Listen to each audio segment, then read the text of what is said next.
Hi guys, welcome back to Prospect Channels TV. Thank you for always coming out here. May God bless you all. This is another wonderful broadcast by Nnamdi Kanu. Nigerians, this will shock you. What Nnamdi Kanu have said concerning the oil and gas, in the southeast. You understand? He also really echoed on freedom. So, my people, I want to appreciate you once again. And I also want to use this opportunity to put a disclaimer, in this very channel, Prospect Channels TV. I want YouTube to take note that in Prospect Channels TV, we don't promote hate speech. We don't promote violence. Okay? We don't sponsor war. We don't do that. We don't instigate war, I meant to say. So I want you to take note of that. So what we do here is we dish out information. Those things happen around us, internationally, locally. You understand? That is why I am putting a disclaimer to this very channel, because I want YouTube to take note of that. All those I mentioned, I dislike. So guys, I'm dropping this video right now. Let's watch it together. This is really a mind-blowing video. Let's go there. I'm encouraging middle belts to continue to do what they're doing, because that is the right way to go. Freedom for everybody. And you will get oil and gas from Biafra land for free. And for those of them saying, oh, we are from South, we are from Niger Delta and all that rubbish. Remember also we have the largest gas field in Ohaji. We have oil in Ebema, we have oil in Mbidi, we have oil in Awamama, we have oil in Aguleri, we have oil in Ukuta. Are you listening to me? Oil everywhere, in Abia, is so-called Abia State where I come from, there is oil. There's oil in Ogbaru. If you go to River Niger, you will see oil coming out of the bed of River Niger. You will see it there with your naked eyes. Because of the Janjaweed in the north, I may be talking rubbish. So even the oil we have in Igbo-speaking territory of Biafra alone, we can supply all of you free oil and gas in perpetuity. Middle belt, you stand on your own. We are going to dredge River Niger all the way to Lokoja. So you will have free, in fact, we will internationalize River Niger. So you will have free, toll-free shipping all the way to Lokoja, your river port. You have nothing to be afraid of. And everything I'm saying to you, we are going to put down in a treaty. Signed before Israel, USA, Canada, EU, China, and Japan. International treaty. So you will know that we have nothing to hide. We want everybody to be free. Our fight is not about oil and gas. I keep saying that to you all the time. We will give you oil and gas for free. That the very treaty guaranteeing that will be overseen by the international community. So we cannot renege on it. I want you to understand that to this very day. That is why the death of the innocent must be avenged. They know it very well. Because they think that Nnamdi Kanu will not honor his words. He will not give us oil and gas for free. Please let us continue in this one, Nigeria. And I have said it many times. All the minorities in the north will be taken care of.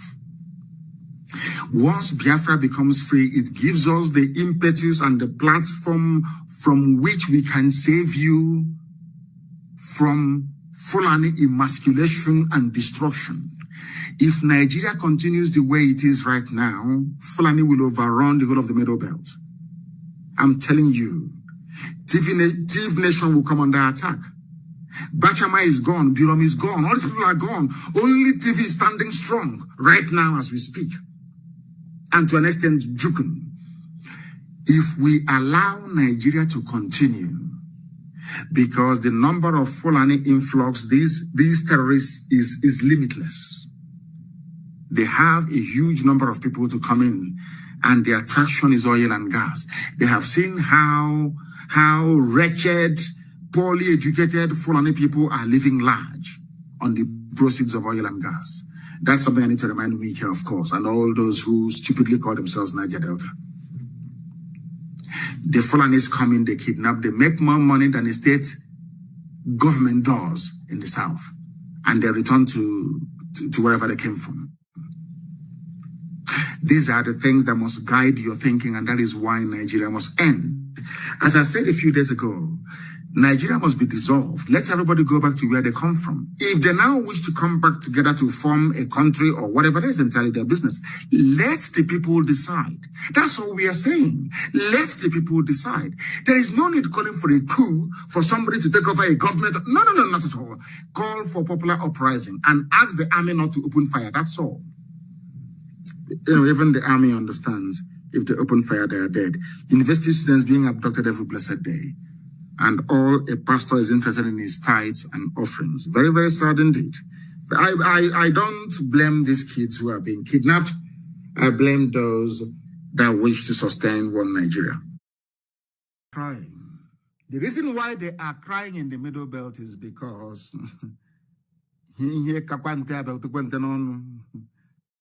if you had said to Benue people and TV people to be precise, who are crying today, that Ojukwu meant well for you, I'm sure today they will say yes. Ojukwu went to Aburi to negotiate restructuring. They rejected it. They lied. They used their media preponderance to propagate lies against an innocent man. They levied war against Biafra. The first shot of the war was fired at Gakem, or Gekem to be absolutely precise, and it was fired by the Nigerian army. Fulani have always wanted to conquer us. You know, Britain thought that the Fulanis were very mild, you know, people, very stupid. They want to squander money. They want to own houses abroad and all the rest of it. They never knew that these are vicious, wild beasts. Now they have realized it. Britain is now saying, you can now say it, isn't it? Today, Benue, TV, those that they convinced, Igbo man is your problem, Biafra is your problem, they're the ones who are crying today. Even the first lady of Benue State is crying. Every day, killings in Benue, every blessed day, because they will take it from you. Unless you rise up now to do something. No fewer than 17 persons, including women and children, have been reportedly killed, slaughtered by headsmen in the home of the wife of the Benue State Governor, Mrs. Eunice Autumn.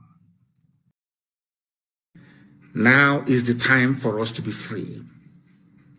I want to reiterate under oath, because I am always under oath 24 hours a day. If the oil and gas from Biafra land is your problem, I swear before God Almighty in heaven, on my honor, my life, and that of my family, that I will distribute oil and gas from Biafra land for free to the entire West African sub-region. For free. Do you know why? So that their economies can grow as well. We need people to buy our goods and our services. Why do you think America gives grants to people all over the world? Why do you think the EU gives grants? Even China gives grants to everybody. Even Australia. Why? Because poor people cannot buy Range Rover. Do you understand it? They need to help you inadvertently to grow your economy so you can have the spending power to buy the goods and services that they produce. It is called common sense. It is not stupidity. I can assure each and every component ethnic group in Nigeria today, this evening, all those of you who are listening, all those of you who are watching and listening, that Biafra will not abandon anybody. We want all of you to be free. You all can remember very clearly what happened between 67 and 70, because every time we talk about our eternal leader, the great Dim Chukwemeka. Why I am doing this program this evening is not to allow what happened in the past to repeat itself. Ojukwu did not declare Biafra because he wanted to. Ojukwu went to Aburi to negotiate for what's it called, restructuring. And he succeeded in negotiating for a restructured Nigeria back to regions. Listen very carefully. On the ride from their hotel to the airport, I think it was Ankara, who was the then military junta ruling Ghana. Ojukwu and Gowon were best of friends. Ojukwu said, when we go back to Lagos, I will be the person to nominate Yakubu Gowon as the head of state. I hope all of you are following what I'm saying. Ojukwu never declared Biafra. Britain scuttled it because Britain did not want any of you to become developed. They didn't want you to control your own economy. They never wanted you to have a life of your own. They wanted to, you know, this big daddy mentality is us who made you, we created you. You are what you are today because of us. You are nobody. We made you. They love it. So every time we'll be crying, hey, Africa needs aid. Africa needs help. Give them grant. There is vaccine. Why don't you help them? There is polio. There is malaria. Let's help them.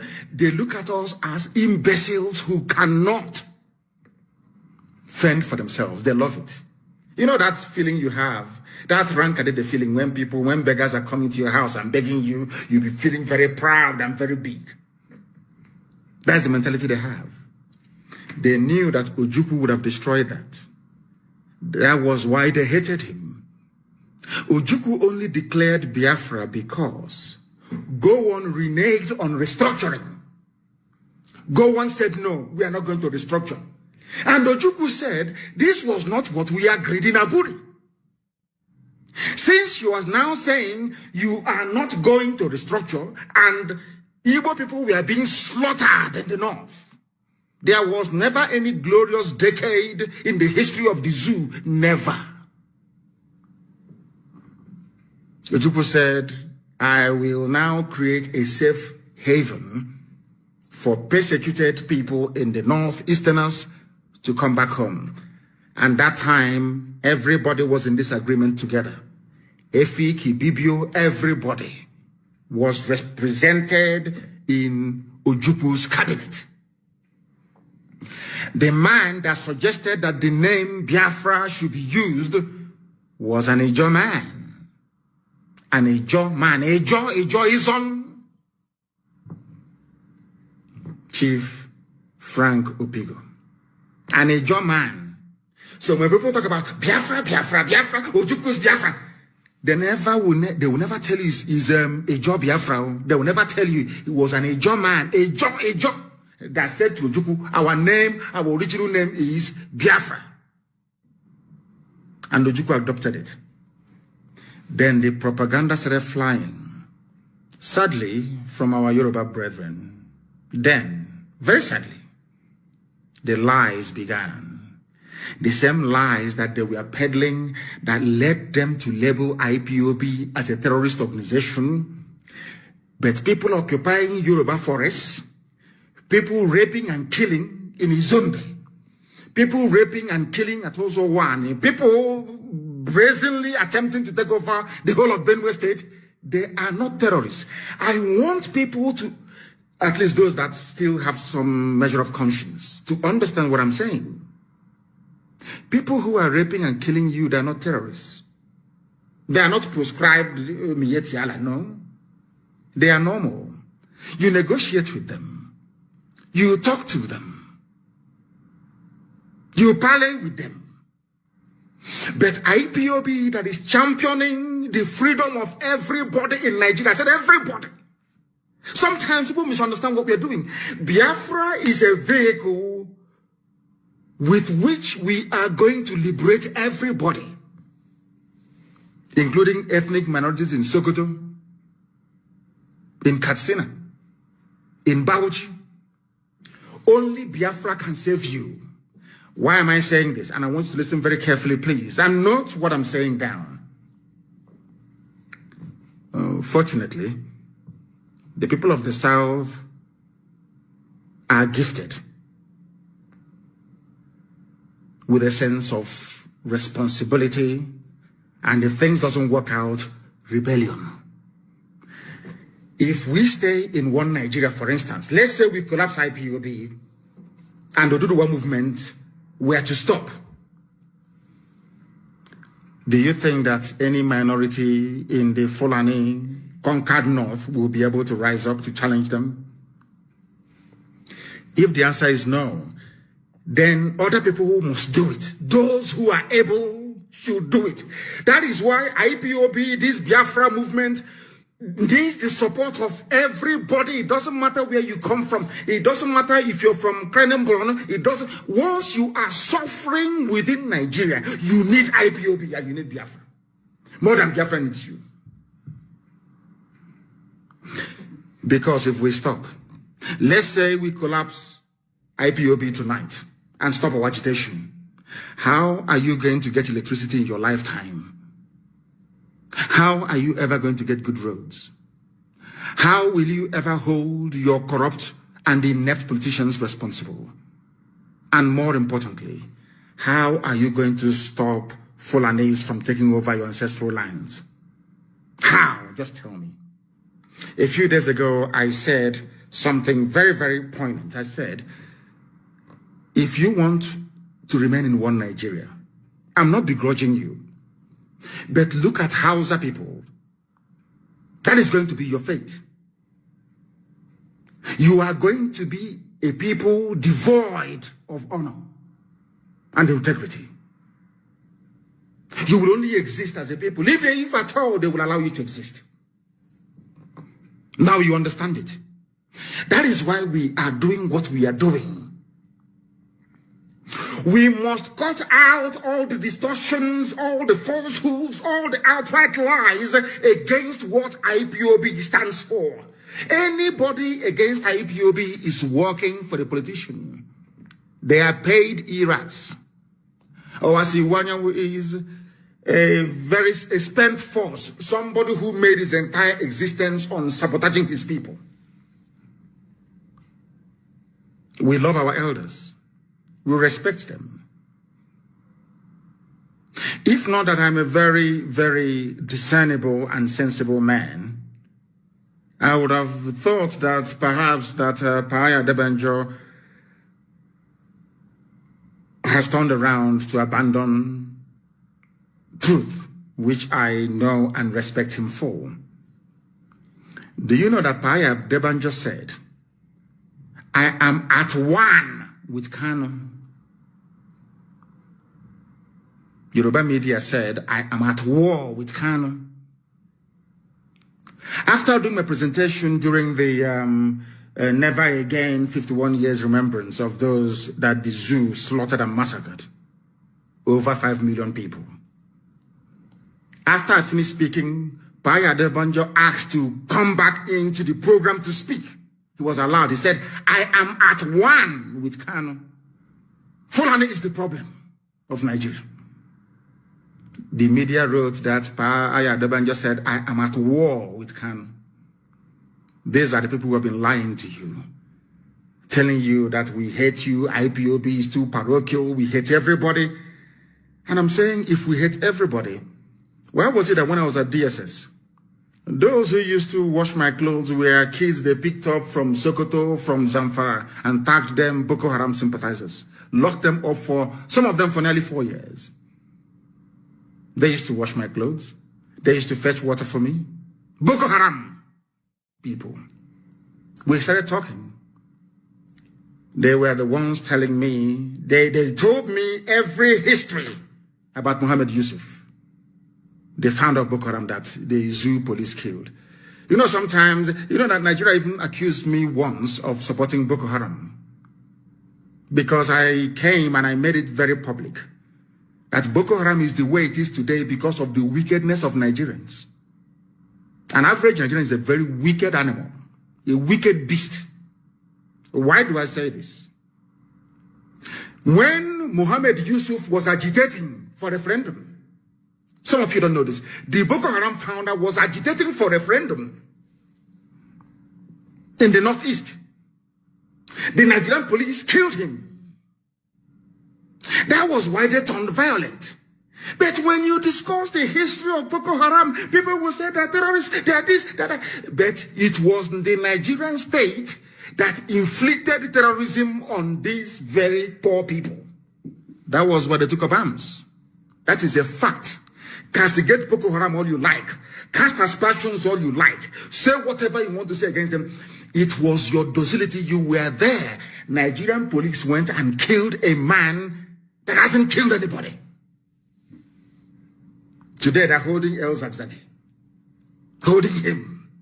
Tomorrow now, when El Zagzagi dies in custody, and another front will be opened up with Shia Muslims in the north, all of you will start yapping as usual, terrorist group, terrorist. But now that El Zagzagi is suffering injustice, all of you are quiet. The only time I'm speaking the truth, you know me, I speak the truth always. I don't give a damn who is upset or who isn't. Have you noticed something? The same thing now that Yoruba media is saying that, of course, I love Sunday Igboho very well. He's doing a very fantastic job, and I will keep supporting him. Do you see the way the Yoruba media are reporting their own people? Do you see how they're writing about every second, every minute, every second, every minute?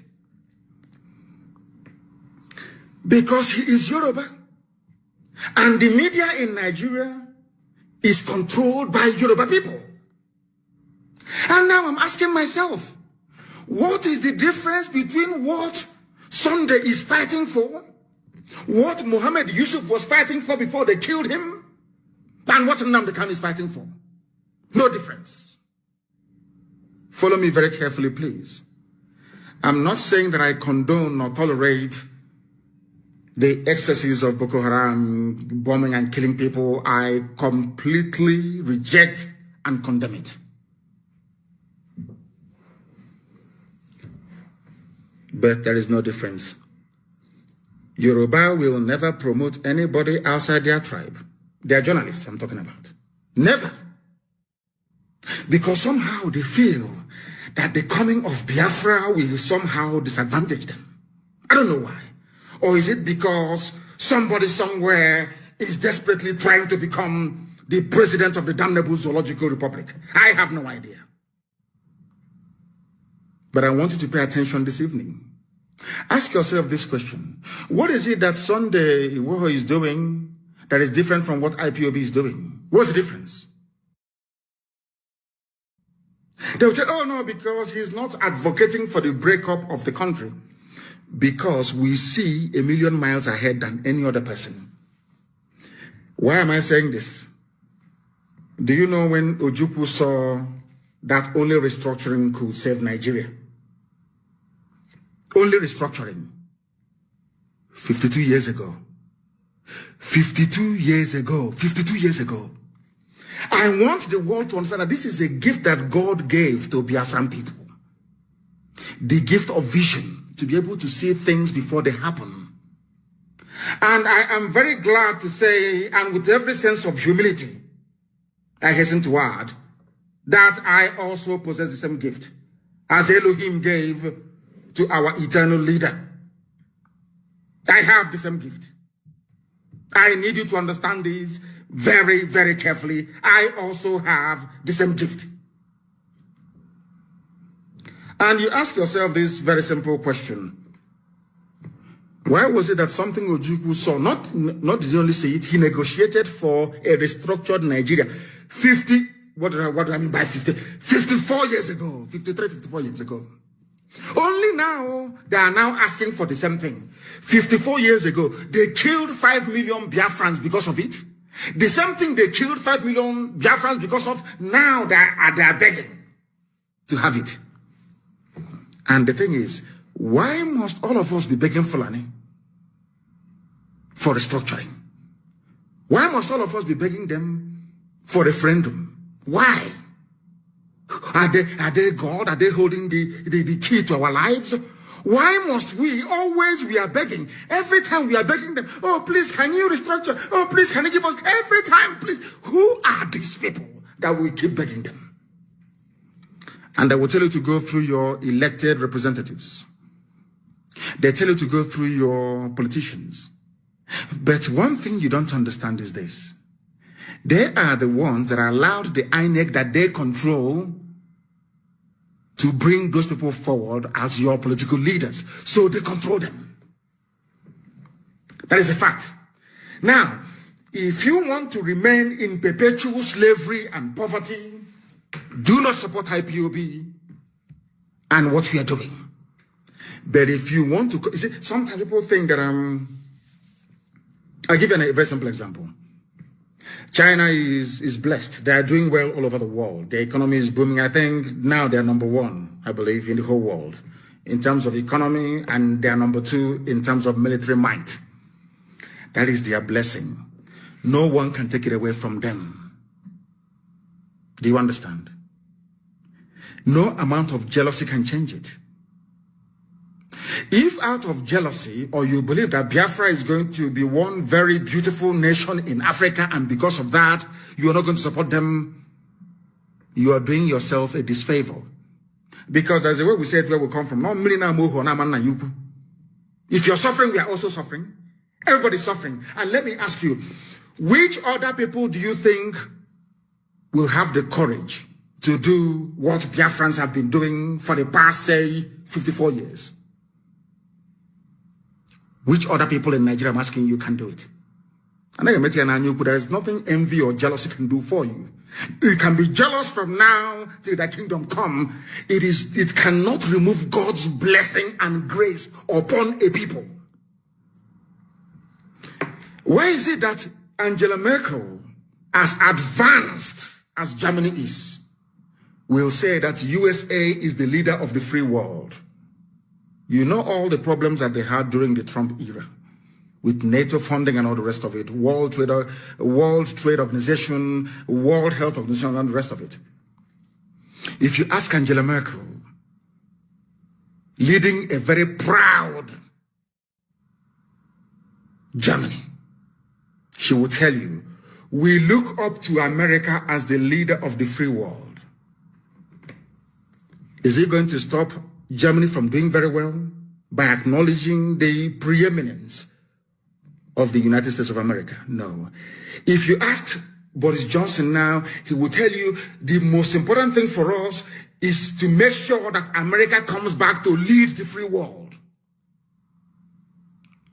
It doesn't matter if you're hung up on your jealousy or your envy. It's not going to change God's blessing. The same thing applies to Biafra and IPOB. Now to the Igbo race to an extent. The same thing happened to the Jews. Jealousy, envy, jealousy, envy, jealousy, envy all over the world. They were slaughtered over and over again. They were killed. It never ever removed the grace of God from upon them. Today, Israel is standing very, very strong. Why am I saying all these things to Nigerian youths? It's for them to understand this very simple fact, that we have not come to take anything that belongs to anybody. We have come to set all of you free. And I will reiterate, once we are all free, if all of you gather together, first of all, you need freedom. You know, what I find astonishing about the likes of people who should know better, like Wole Soyinka, that were advocating for sovereign national conference until Obasanjo came, a Yoruba man became the president, and they forgot about it. Had they stood on that, if after this liberation of everybody in Nigeria, all of you were to come together to say, we still want to remain in Nigeria, after a referendum, I am a Democrat. Should Biafrans vote to be part of Nigeria? That's entirely up to them. And I will abide by it because the majority will always carry the vote. And for some of you who are afraid, they will dominate us. Biafrans everywhere. Igbo people, they have shop in Lagos. They have in Ibadan. They are doing well in Kanu. They are doing very well in Meduguri. They are doing very well in Yola. They are doing very well in Kafanchan. It's because you don't know anything. Do you know that in the mindset is in our DNA to be free, as a free people? We are the only people. These people you claim are going to do. I am from a place called Isiama Faruku Ibeku. Faruku used to be one autonomous community before, but now we are 3. Maybe we are going to become 4, who knows? We are the only people that answer to autonomous community. Do you know why? Because we love freedom. We don't want anybody to lord it over us. And for people who wrongly claim that was the propaganda of the Janjaweed, the Miyet Yala Caliphate, Fulani Caliphate over the years, don't join Biafra. Don't join the Igbo people. They will dominate you. They will dominate you. And I want to draw a very simple analogy with what is happening today. Look at Miyet Yala. Look at IPOB, for instance. Who are the ones killing you and dominating you? Miyet Yala. Who are the ones shouting, don't join IPOB, don't support them, the same Miyet Yala dominating you? That was what they did before, during, and after the war. They poisoned the minds of our people. Britain started it. And go on, finished it off. How did they manage to do it? By repeating the same garbage over and over and over and over again until you believe it. Now, I want to put an end to that lie to tell Middle Belt why they must produce a leader, why they must come with us. To let my Yoruba brothers and sisters understand why they must come with us. Because together we can liberate ourselves. Then, once we liberate ourselves, to your tent, O Israel. But if during the process of this liberation that is bound to happen this very year by the grace of the Most High, what we intend to do, what we must do is that at the end of this revolution, there is going to be a referendum. And that referendum, there are going to be only 2 questions on the ballot paper. Do you want to continue as, no, 3 questions actually. Do you want to go your separate ways and become different republics or entities or nations? Do you want to have a confederation? Or do you want a federation? As a referendum question. That's all. If it comes back that Biafrans, after this new order has been established, they vote for a continuation of one Nigeria, who am I to say no? I'm a Democrat. I can never say no. Understand this very clearly. We are going to go into a revolution this year. Something more compelling and devastating than end SARS. We must do it together. Spontaneously at the same time. As I told you, we outnumber them. Their soldiers cannot fight. Because a soldier doesn't know if he's firing into a crowd of his own relatives. He doesn't know. It's like throwing a stone into the market. You don't know if that stone is going to strike one of your relatives. But we know they will bring Fulani terrorists from the Sahel, give them Nigerian army uniform to come and fight us. That's what they're going to do. As they're doing in Okigwe right now. Now listen very carefully when they do that. We outnumber them. Fulani is a minority. They're not up to 4% of the population of the zoo called Nigeria. They cannot intimidate all of us. They can intimidate you, that is your business. They cannot intimidate us. Not now, they cannot, this IPOB. Never. Do you know why? Because over the years, we allowed them, we gave them leeway. There was no problem. Only Fulani is at war with every ethnic minority, or should I say every ethnic group in Nigeria. Only them. Ask yourself why. We have gone beyond stupid analysis. Every day we analyze. Every day we keep analyzing the news. This happened. That happened. Oh, they have killed somebody here. There. I said to you, now is the time for us to band together. The promise I'm making all Nigerian youths this very night, because it's night time in Nigeria, is this. After we must have succeeded liberating each and every one of us, there is going to be a referendum. In that referendum, there will be 3 questions. Do you want Nigeria to continue as a federation, the way it's presently structured? Do you want confederation, which is regional government? Or do you want everybody to go to their tent, O Israel? I know what the problem is. People will say, when I was in detention at DSS, one of the officers that usually take me to court, one very fine, handsome man, He's from Borno State. He said to me, do you know I am a Christian and I am indigenous to Borno? I didn't come from anywhere else. My ancestors, our village, we have been there for millennia. Do you know that? I said, no, I don't know. He said, the mistake people make is that lumping everybody from the north together. They are either Hausa or they are Fulani. That I'm mistaken. This is a DSS officer trying to lecture me. I said, okay, I understand. And he said to me, when he was bringing me back from the court, he said to me, our problem is not with Biafra, not with you, but if you go, what is going to be our fate? The only reason why we have not been slaughtered or forcibly converted to Islam is the presence of Igbo people everywhere in Nigeria. A DSS officer confessed to me that it is better for them that we are all suffering in one Nigeria than to allow the East to break away. Because if you go, there will be no buffer anymore. There will be nobody to protect us. We are finished. DSS officer confessed to me. So this evening, and over the years, I've been thinking, you know, I came out of their mess for very many years. They came to my house to kill me. To tell you how, you see, when I say that a black man is evil, people don't quite understand what I'm saying. I want to digress just for a few seconds. When I left DSS, I went to Kuje prison and I was granted bail because, you know, in Nigeria, they can never ask you to go. They will always grant bail because they want to make money from you. And I went home.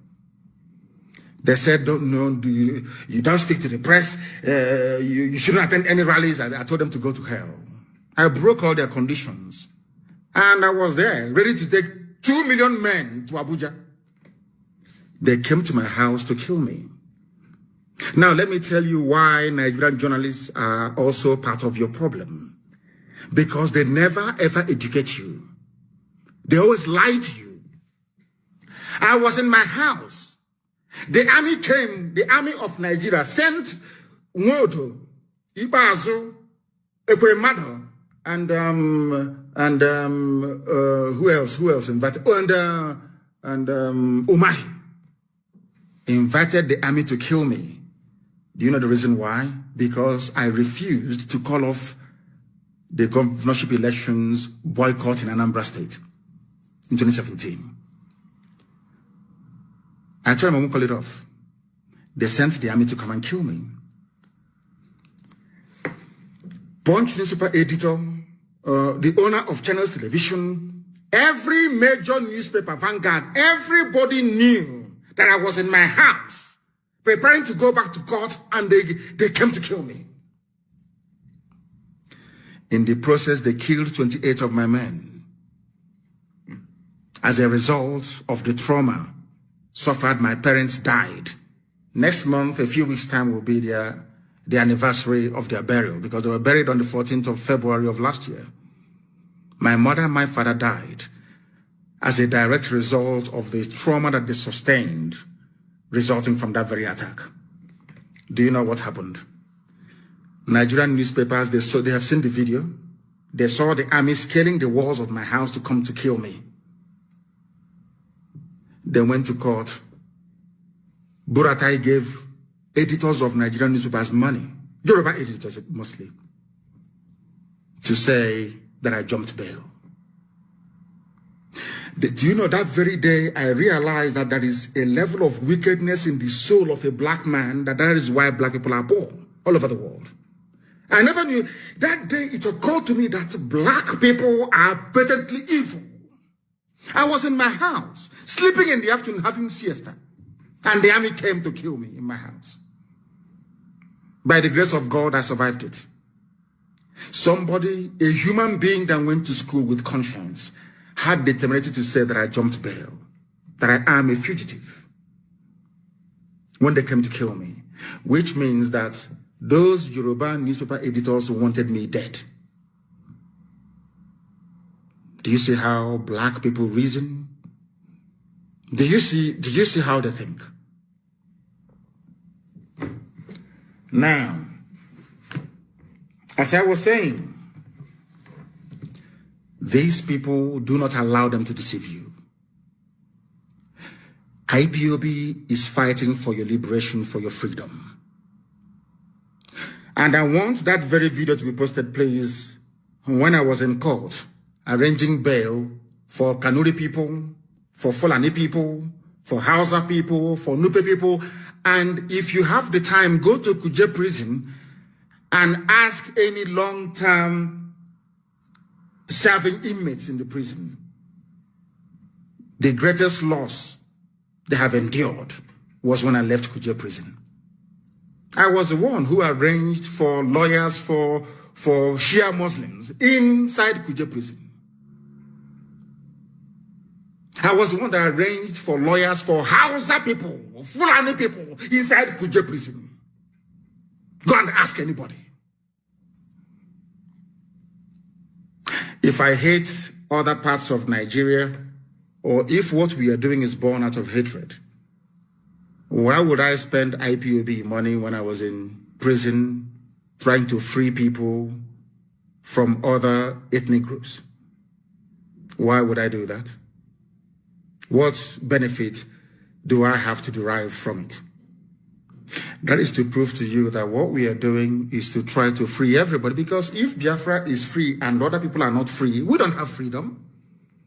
We want other people to be free. So then when Biafra is doing very well, other nations around us will also be doing very well. There is something called economies of scale.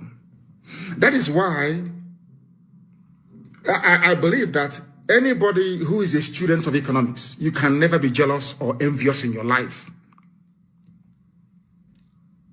In fact, if you attended Government College Omar as I did, and studied factors of production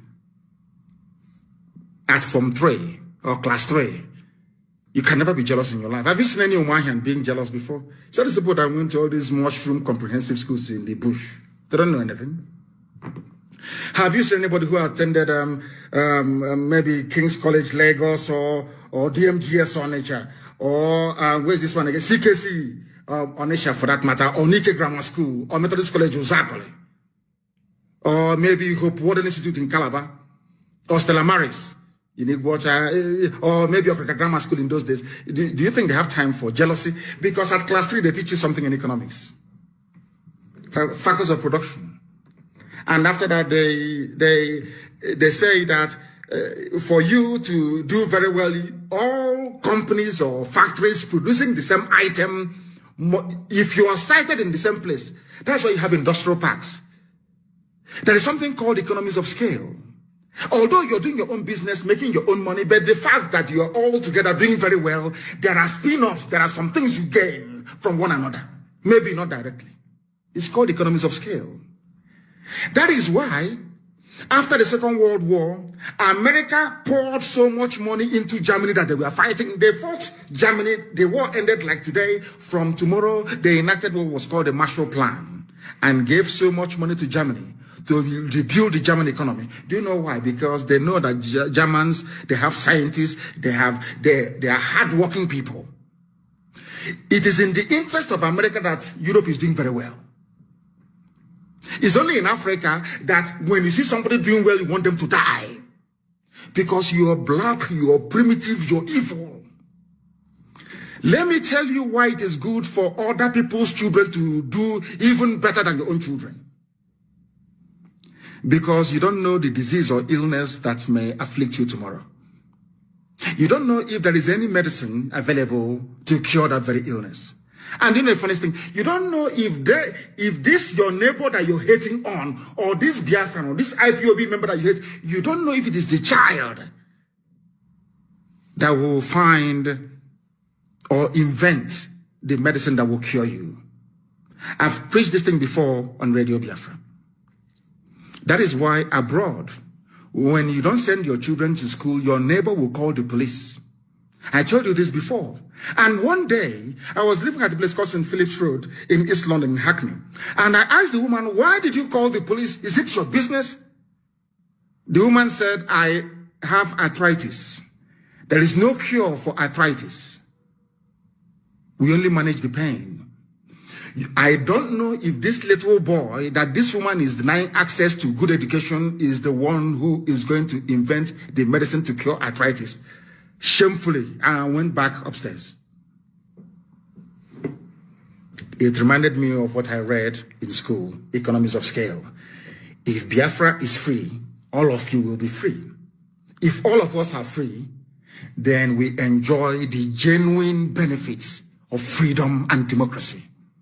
That is not obtainable in the zoo called Nigeria.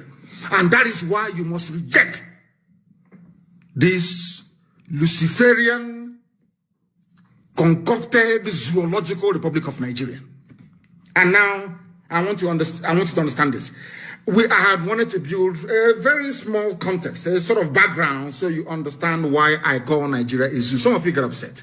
I'm addressing Nigerians now. Some of you get very angry. He's calling us zoo, that we are animals. That is why we don't want to be associated with IPOB. You don't want to support IPOB. Do you know why I say so all the time? Don't be angry. Listen to me this evening. When I finish, you will tell me that I'm right. I'm not calling you an animal in a zoo because you're an animal, no. I am trying to wake up your consciousness. I want you to become angry in a very good way, to look at yourself and say, how do I change this my nature? It is a very, very constructive criticism. Do you know one very funny? I wanted to go, after tonight's lecture, I wanted to go to the nearest hospital. Go to the A&E.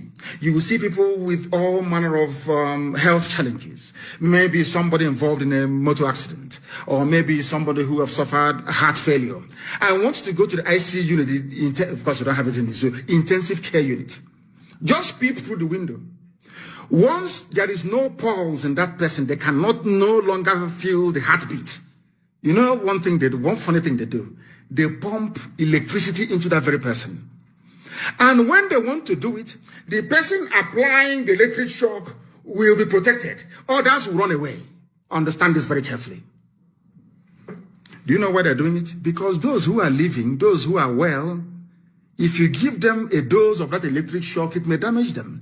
But to this person that the heart is no longer beating, is dying, they need electric shock to wake them up. The same thing happens in real life. That's the reason why we do things the way we do it.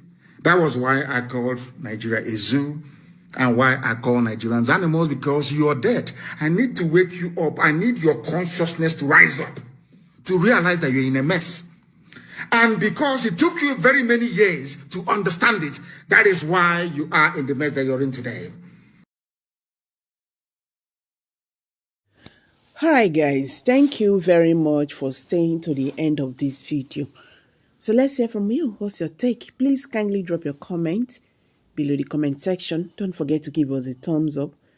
Share this video, make it go viral, so that Nigerians, especially the Biafrans, the middle belt, we understand what Mazen Kanu have said concerning freedom. Thank you. Bye for now.